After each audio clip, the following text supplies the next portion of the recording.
तपाईले 12 राशिको बारेमा सुन्नुभयो होला, तर ती राशिहरूको स्वभावहरू, ती राशिहरूले तपाईको जीवनमा अदृश्य भएर जुन भूमिका निर्वाह गरिरहेका हुन्छन्, त्यसको बारेमा गहिरो गूढ रहस्यहरू उजागर गर्नेछौँ आजको भिडियोमा।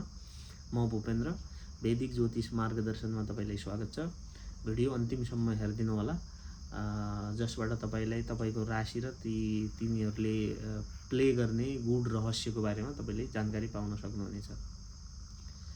आउनुहोस्, सर्वप्रथम मेष राशि, वृष राशि, मिथुन, कर्क, सिंह, कन्या, तुला, वृश्चिक, धनु, मकर, कुम्भ र मीन राशि गरेर 12 राशि हुने गर्दछन्, जसमा प्रत्येक राशिको 30 वटा डिग्री हुने गर्दछ र ती राशिहरूका स्वभावहरू हेर्दाखेरि सर्वप्रथम प्रत्येक राशिको आफ्नो तत्त्व हुने गर्दछ।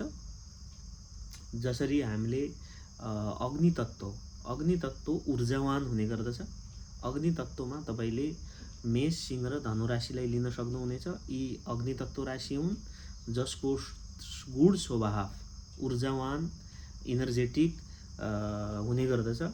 भने वृष, कन्या र मकर राशिहरू पृथ्वी तत्त्व हुन्, जसको स्वभाव राशि स्वभाव हेर्दाखेरि व्यवहारिक हुने गर्दछन्, समय कालखण्डसँग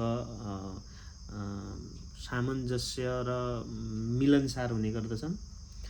र मिथुन, तुला, कुम्भ वायु तत्त्व राशि हुन्। वायु तत्त्व राशिहरू बुद्धिमान, चतुर, चलाक हुने गर्दछन्। भने कर्कट, वृश्चिक र मीन राशि भने जल तत्त्व, पानी तत्त्व राशि हुन्, जो भावुक हुन्छन्, इमोसनल हुन्छन् र जसको इमोसन अनस्टेबल हुन्छ। यी एकदमै करुणाप्रिय, दयावान स्वभावका हुने गर्दछन्।